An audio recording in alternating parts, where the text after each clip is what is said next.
이 사도행전의 주체가 누굽니까? 바로 성령이시죠. 그렇기 때문에 이것은 엄밀하게 얘기하면 사도행전이라고 하는 말씀보다는 성령의 행전이다. 그렇게 말씀을 드렸습니다. 신앙의 주체도 역시 성령이십니다. 여러분들은 의식하면서 살고 또 신앙을 하는지 모르지만은 우리 신앙의 주체는 우리 육신의 사람이 아니라 바로 이 성령이시라고 하는 사실을 우리는 인정할 수밖에 없습니다. 사람의 생각과 기분으로 이끌어가는 신앙은 하나님께서 인정하시지 않습니다. 이게 사실입니다.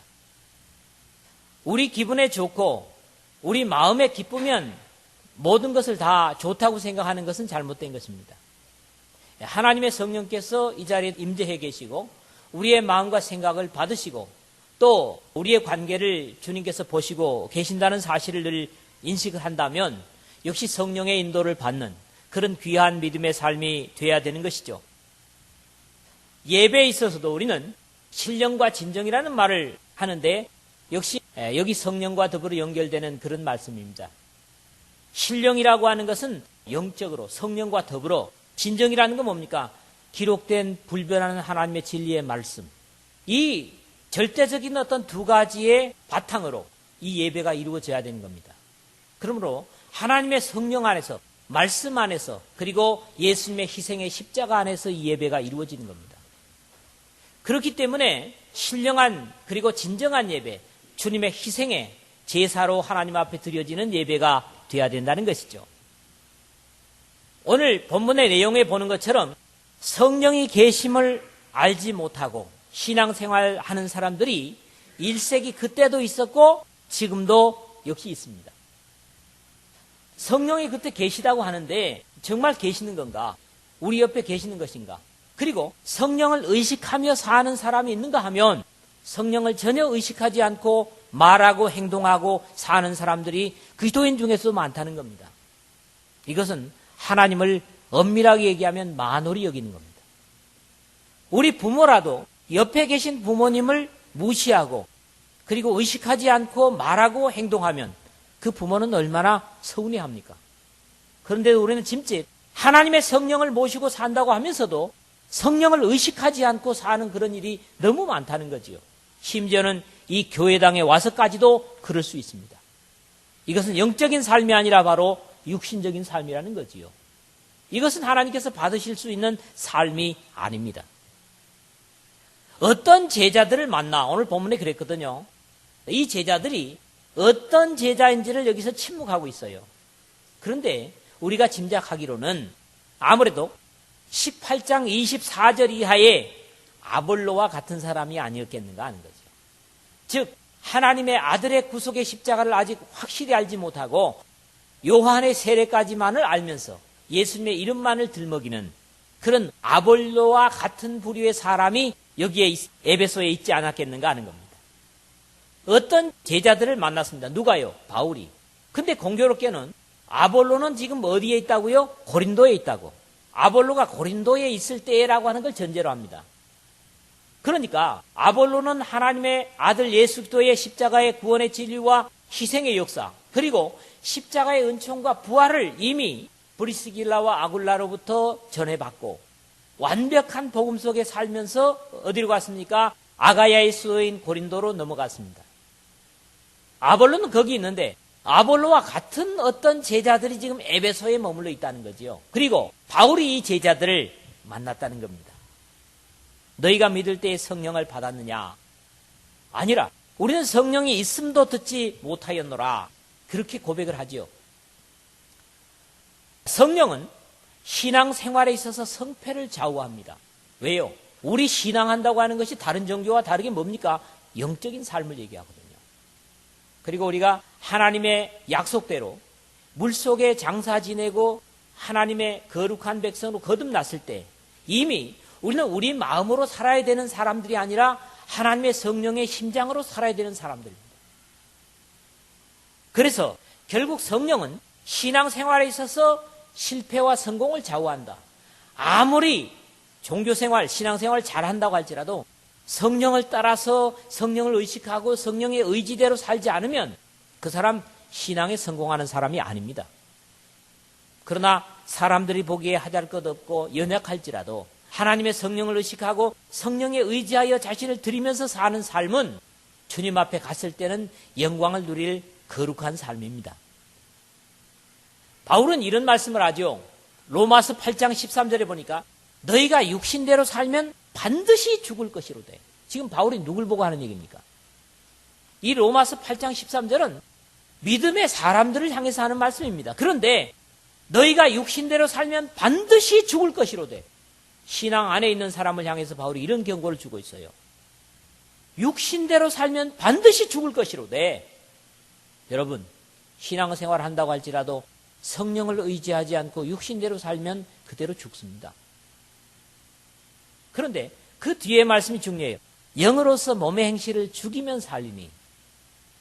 우리가 우리 기분대로 우리 육신대로 하고 싶은 것들을 눌려듭니까? 그렇지 않습니다. 우리가 아무리 노력하고 힘써도 육신에서 계속해서 솟아나는 정욕의 샘은 절대로 막을 수가 없어요. 그렇기 때문에 바로 영으로서 몸의 행실을 죽이면 살리라 이렇게 말씀하는 거예요. 신앙에는 이 두 가지 삶밖에 없습니다. 성령을 쫓아서 하나님의 의지를 쫓아 사는 사람이 있고 육신의 생각대로 육신의 판단대로 육신을 따라서 억지로 종교 생활하는 두 가지 부류밖에 없습니다. 여러분은 어디에 속해 계십니까? 우리는 수시로 이런 부분을 점검해야 될 필요가 있다고 생각을 합니다. 성령의 임재의 약속을 구약 성경에서 물론 봅니다. 요엘 선지자가 말씀을 했고 그 말씀을 우리가 이미 말씀을 했었죠. 믿는 사람들 속에 내주하시는 성령은 구약 성경에는 모든 성도들에게 허락하지 않은 부분입니다. 예수도의 십자가, 즉 대속의 역사 이후에 주어진 약속입니다. 성령의 우리 성도들의 각 사람 속에서 함께 하시겠다고 하는 약속은 말이죠. 그러므로 구약 성경에서는 어떻게 보면 특별한 사람들만이 성령의 혜택을 누렸습니다. 어떤 사람들입니까? 하나님의 일을 감당해야 되는 사람들. 그 사람들만이 성령의 인도를 받고 성령의 가르침을 받고 그렇게 신앙생활을 했었지요. 그러나 이 성령의 약속은 예수 그리스도께서 완전한 유월절 희생양이 되시고 모든 제사의 완성을 이루시면서 비로소 모든 성도들에게 약속한 것입니다. 그러므로 이 성령의 약속은 구약의 성도들에게는 없었던 약속이다. 이렇게 말씀드릴 수가 있습니다. 그러니까 그런 부분에서도 복음 속에 사는 우리가 얼마나 복된 사람들인가, 얼마나 귀한 사람들인가 이걸 생각할 수가 있는 거예요. 죄의 사람 속에는 함께 하실 수 없는 거룩한 성령이시기 때문에 사죄의 은혜를 입은 예수님의 피로 죄 씻김을 받은 사람들 속에만 함께 하실 수 있습니다. 물론 우리의 의지를 꺾고 하나님의 뜻을 따라 살고자 하는 사람들 속에서는 성령이 역사하십니다. 인도도 하십니다. 그러나 임재해 주시는 이 약속은 하나님의 말씀을 따라서 순종하고 거듭난 사람들에게만 가능하다고 하는 걸 우리가 꼭 알아야 됩니다. 여러분 아십시오. 죄의 사람 속에서는 절대로 성령이 함께 하실 수 없습니다. 성령이 함께 한다고 생각하는 것은 착각이고 또 오산일 수 있어요. 거듭나지 못한 사람 속에는, 죄의 사람 속에는 신령하시고 거룩하신 성령께서 절대로 함께 하실 수 없다. 그래서 바울은 늘 경고를 하는 겁니다. 너희 몸이 하나님의 성전인 것과 하나님의 성령이 너희 안에 거하시는 것을 너희가 스스로 알지 못하느냐. 누구든지 하나님의 성전을 더럽히면, 그게 무슨 말씀이에요? 하나님의 성령이 거하시는 우리 몸을 하나님의 성령 따라 거룩하게 보존하지 못하고 육신의 정욕대로 산다면 누구든지 하나님의 성전을 더럽히면 하나님이 그 사람을 어떻게 하라? 멸하시리라 말씀합니다. 이것은 아까 말씀했던 이 로마서 8장 13절에 육신대로 살면 반드시 죽을 것이오라는 말씀과 다르지 않은 말씀이기 때문에 우리가 두려움을 갖게 됩니다. 예수님께서 말씀합니다. 그러하나 내가 너에게 실상을 말하노니 내가 떠나가는 것이 너희에게 유익이라. 내가 떠나가지 아니하면 보혜사가 너희에게로 오시지 아니할 것이요 가면 내가 그를 너희에게로 보내리니. 요한복음 16장 7절에 그렇게 말씀을 하십니다. 제자들은 지금 예수님이 육신으로 유대의 예루살렘의 왕이 되는 것을 그렇게 기대하고 있다고요. 그런데 자꾸 어디로 간다 하니까 제자들이 근심을 하는 겁니다. 우리와 함께 왕으로 등극하셔가지고 자기들에게 한 자리씩 주었으면 얼마나 좋을까. 이런 잘못된 생각들을 가지고 예수님을 따르고 있는데 예수님이 이렇게 말씀하시는 거예요. 내가 떠나가는 것이 실상은 유익이다. 왜냐하니까 예수님께서 육신으로 저희들과 함께 있는 동안은 적어도 제한적일 수밖에 없어요. 그래서 나사로가 죽어 있어도 예수님 멀리 계셨기 때문에 마르다와 마리아가 원망하는 그런 모습을 보지 않습니까? 그래서 육신으로 계시는 주님께서 영적으로 모든 사람에게 계시기 위해서 뭐예요? 가시는 것이 유익이다. 이런 말씀을 하셨던 겁니다. 그리고 같은 요한복음이죠. 7장 38절 39절에 보면 이런 약속을 하십니다. 나를 믿는 자는 성경의 이름과 같이 그 배에서 생수의 강이 흘러나리라 하시니, 그래 놓고 설명을 하기를 이는 그를 믿는 자에 받을 성령을 가리켜 말씀하신 것이라, 이렇게 설명합니다. 요한이요. 그래 놓고 가로를 열고 거기 뭐라 합니까? 예수께서 아직 영광을 받지 못하신 거로 성령이 아직 저희에게 계시지 아니하더라. 요한복음 7장 38절 39절 그렇게 말씀하고 있어요. 이 말씀 뭡니까? 나를 믿는 자는 그 배에서 생수의 강이 흘러나리라 말씀하셨는데 아직까지 예수님께서 구속의 십자가를 지시지 아니하심으로 그 우리 각자에게 주실 성령이 계시지 않았다는 거지요. 이 말씀 우리가 이렇게 이해할 수가 있습니다. 예수님의 약속대로 성령을 쫓아서 성령의 임재를 누리고 사는 사람들은 항상 그분의 보호와 인도를 받을 수가 있는 거지요. 물론 앞에 말씀드렸던 대로 누구든지 예수님을 그리스도로 인정하는 것 자체가 우리 기분대로 우리 생각대로 불가능한 겁니다. 고린도전서 12장 3절이 이걸 얘기하고 있어요. 누구든지 성령으로 말하는 자는 예수를 저주할 자로 하지 않고 또 누구든지 성령으로 아니하고는 그리스도를 주시라 할 수 없느니라 말씀합니다. 물론 아직 거듭나지 못한 육신의 사람일 수도 있지만은 그때부터 그리스도께 우리의 삶을 복종시키고 이끌림을 받기를 원한다면 하나님의 성령은 기꺼이 그런 사람을 인도하시고 보호하시고 역사하실 것입니다. 그러나 아직 인침으로써 성령은 그 사람 속에 와 계시지 않다는 걸 우리는 인정할 수밖에 없죠. 이게 하나님의 약속이니까요. 그런데 여기 뭐라고 합니까? 너희가 믿을 때 성령을 받았느냐 바울이 묻는다고요. 믿음과 성령은 연관이 되고 그 다음에 밑에 구체적으로 말씀하기를 세례와 성령이 연관된다는 겁니다. 3절에 보니까 바울이 뭐라 합니까? 너희가 믿을 때에 성령을 받았느냐 하니까 우리는 성령이 있음도 듣지 못했다. 사람들 그렇게 얘기하니까 다시 뭐라고 그래요? 무슨 세례를 받았느냐? 그러니까 무슨 세례를 받느냐에 따라서 성령이 임하느냐 그러지 않느냐는 약속을 우리가 생각할 수가 있는 겁니다. 그 다음에 5절에 보니까 듣고 주 예수의 이름으로 세례를 받으니 그랬습니다. 많은 사람들은 세례는 다만 외형적인 의식에 불과하다고 해서 물세례의 중요성을 간과합니다. 그러나 물과 성령으로만큼이나 분명한 언약도 없습니다. 물세례는 믿음의 최종적인 순종으로 약속대로 물세례로 거듭난 사람들 속에 약속으로 성령은 임하십니다. 이러한 모형이 바로 예수 그리스도의 세례 받으심의 모습입니다.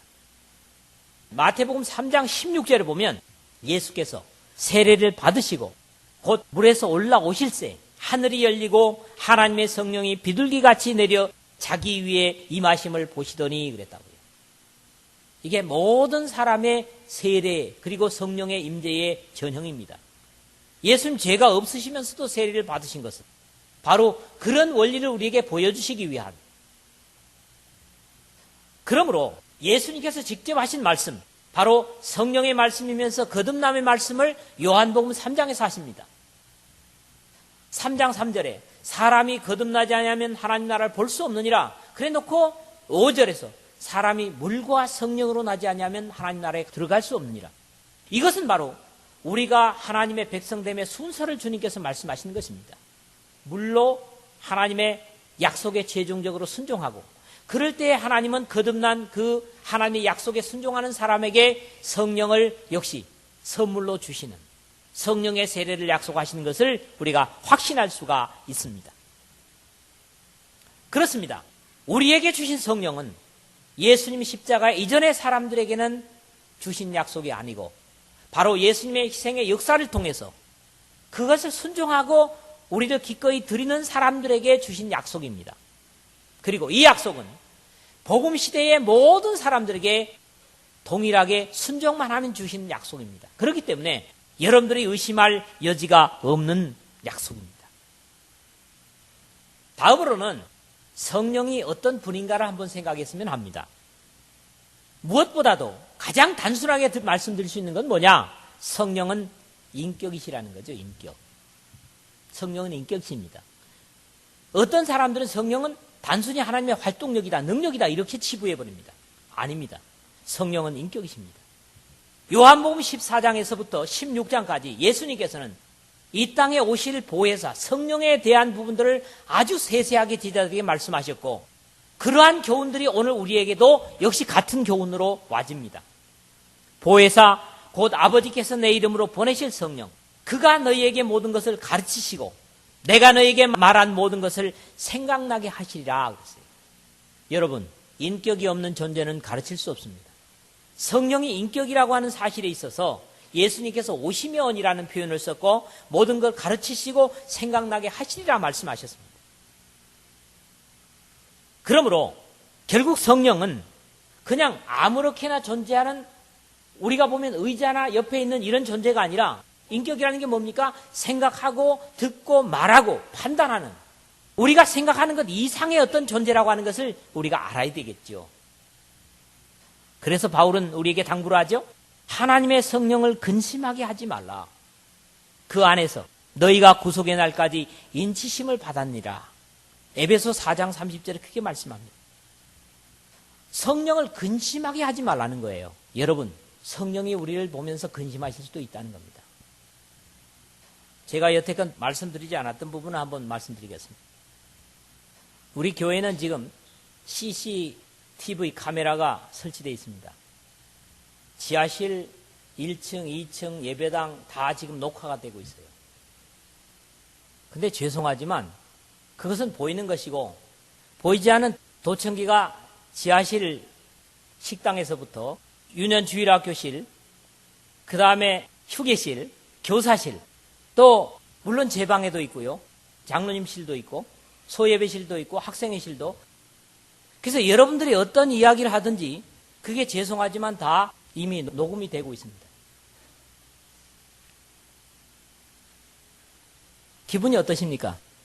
아마 남을 칭찬했다면은 기분이 좋겠죠. 그러나 부정적이고 또 남을 흉보는 이야기를 했으면 좀 가슴이 뜨끔할 겁니다. 그런데 그것은 기계적인 도청기가 아니라는 겁니다. 바로 성령이시라는 거죠.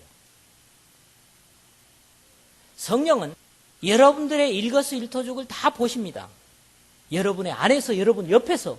그렇기 때문에 우리가 얼마나 영적으로 조심을 해야 되는가를 생각해야 됩니다. 우리는 성령을 의식하지 못하면 함부로 이야기를 합니다. 하나님의 선하신 역사나 은혜보다는 부정적이고 남을 혈뜯는 그런 얘기를 할 수 있습니다.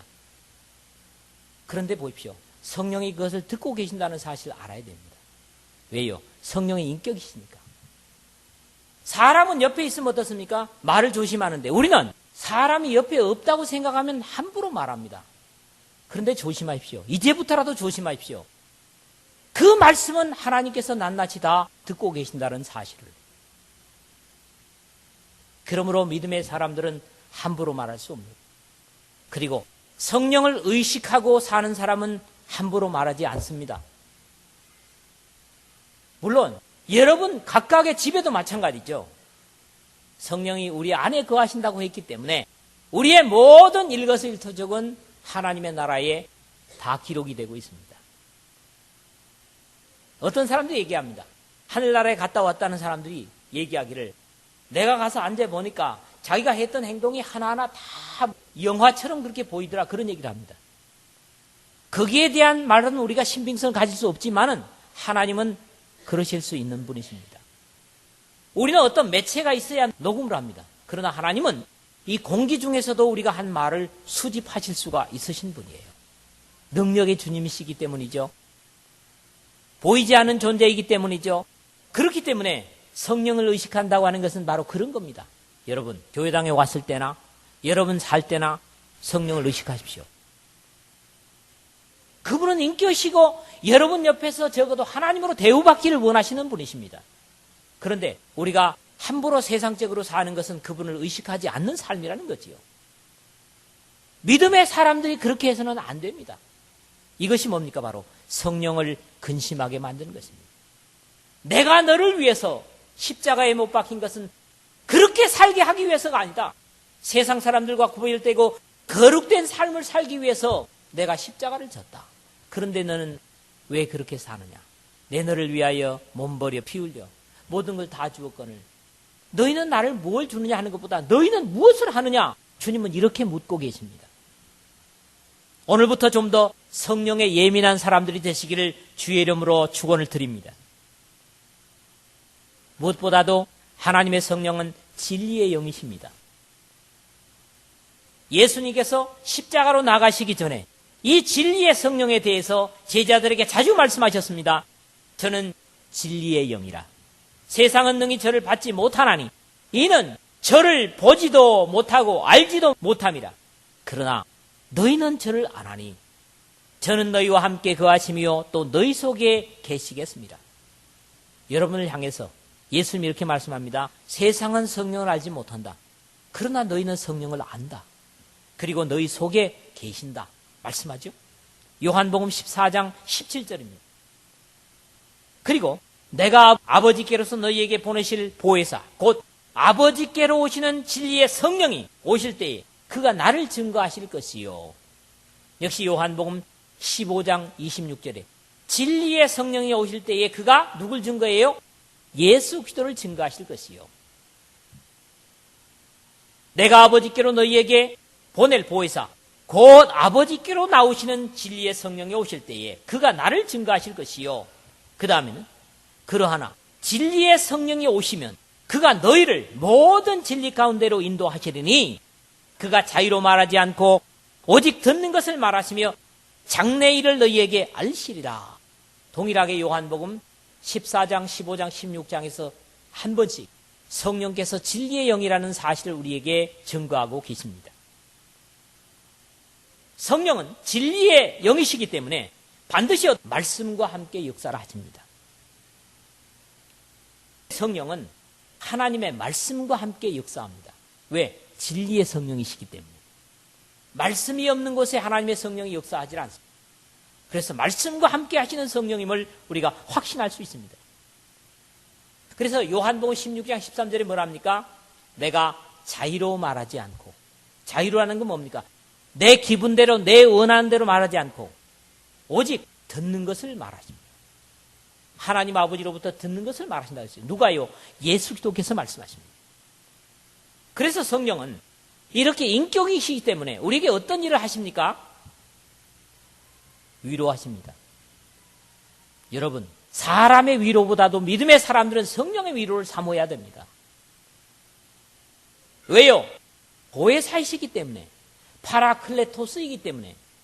그분은 우리 옆에 앉아서 우리가 낙심하고 절망할 때 등을 두들기며 위로하시는 주님이시고, 우리가 잘못할 때 그렇게 하면 안 되지, 이렇게 다 이루시는 주님이시라는 거죠.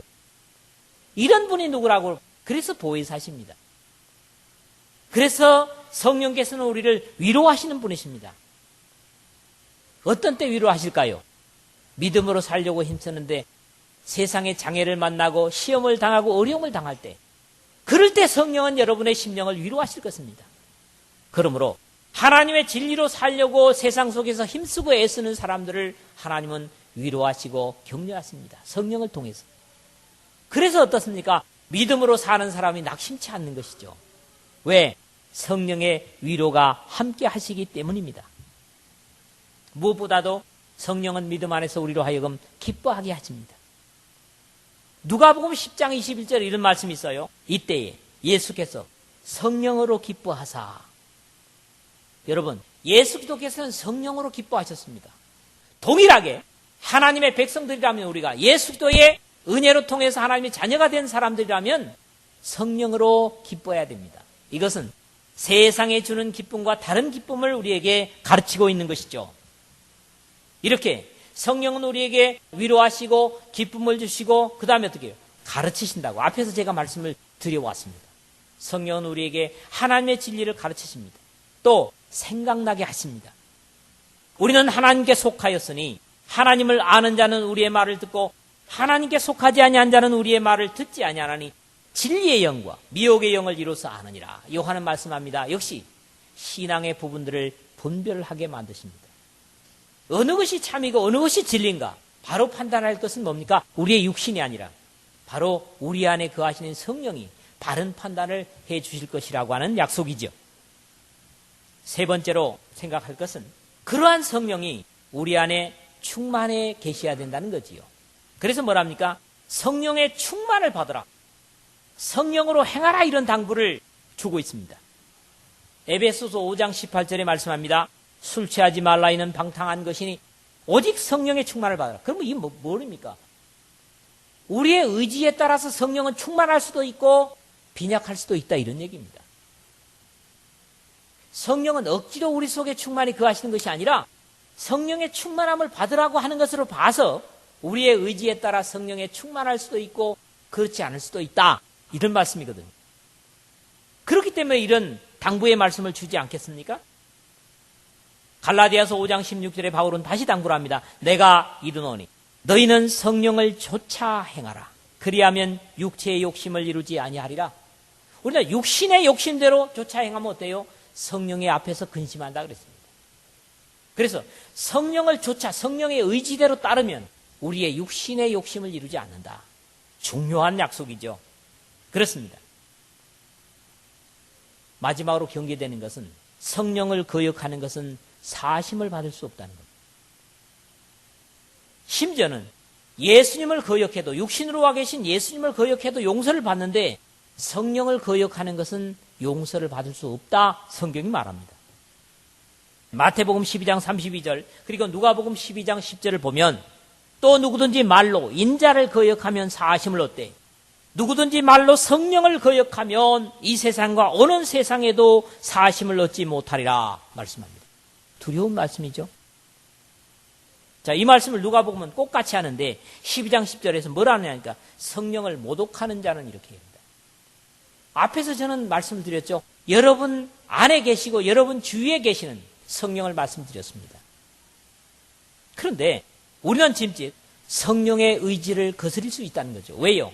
육신적으로 생각하고 육신적으로 판단할 때 말이죠.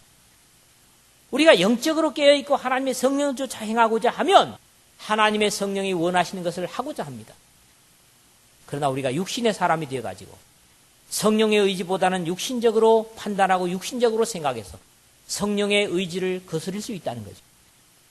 그리고 그것은 영원히 사심을 받지 못한다 하는 두려운 음성을 듣습니다. 사람이 어떤 경우에도 하나님의 성령을 거역하는 행위는 성경에서 가장 심각하게 다루고 있습니다. 그러므로 은연중에라도 하나님의 뜻을 거스르는 것은 조심해야만 합니다. 사람을 서운하게 할 수도 있습니다. 그러나 하나님의 뜻, 하나님의 의지, 하나님의 하시고자 하는 것을 내가 육신적으로 방해한다면 그것은 용서를 받지 못한다고 하는 두려운 음성을 듣게 되는 것이죠. 말씀을 맺겠습니다. 우리의 신앙의 성패는 바로 성령에 의해서 좌우된다 그랬습니다. 그러나 이 성령은 구약의 성도들에게는 약속되어지지 않았던 것이고 예수 그리스도로 사죄함을 받은 그리고 하나님의 말씀에 순종하여 물속에 장사 지내고 물에서 부활의 상징으로 올라온 하나님의 약속에 순종하는 사람들에게 선물로 주시는 것이라 말씀하셨습니다. 그래서 성령은 우리 속에 임재하시는데 이 성령은 바로 인격으로서 인격의 대우를 여러분으로부터 받기를 원하고 인격적으로 여러분 삶 속에서 역사하시기를 원하십니다. 그래서 우리는 늘 성령의 충만함을 받아야 되고 성령을 쫓아 행하는 삶이 되어야 됩니다. 그리고 이 약속은 무엇보다도 임마누엘이라고 하는 귀중한 말씀으로 오늘 우리와 함께 하심을 믿습니다. 임마누엘의 약속은 바로 성령과 함께함을 말씀하는 겁니다. 내가 아버지께 구하겠으니 그가 또 다른 보혜사를 너희에게 주사 영원토록 너희와 함께 있게 하시리니 이 말씀은 예수님께서 승천하시기 전에 마태복음 28장 20절 하반절에서 내가 세상 끝날까지 너희와 항상 함께 있으리라 하는 약속과 같은 약속입니다. 이것을 우리 일상적인 삶에 하나만 비유하고 마치겠습니다. 부모와 자식이 있습니다. 한 공간에 한 집에서 삽니다. 근데 자식이 자신의 생각을 접어두고 자기는 서운하고 억울하게 느껴질지라도 바로 부모의 원하는 마음을 따라 행하는 것이 바로 우리 육신이 원하는 것보다 성령을 쫓아 행하는 것입니다. 가볍게 쉽게 비유한다면 그런 겁니다. 우리의 육신에 원하는 것, 우리 육신에 좋아하는 것들을 다 접어두고 하나님께서 원하시고 하나님께서 기뻐하시는 것을 하는 것, 그것이 바로 성령을 순종하는 것이고, 그런 의지를 가지고 하나님의 백성의 길을 가는 사람을 성령은 함께 하시고 붙드시고 위로하시고 격려하십니다. 이미 약속된 이 은혜의 약속이 오늘 이 말씀을 듣는 여러분 모두와 주님 앞에 가실 때까지 함께 하시기를 주의 복되신 이름으로 축원을 드립니다.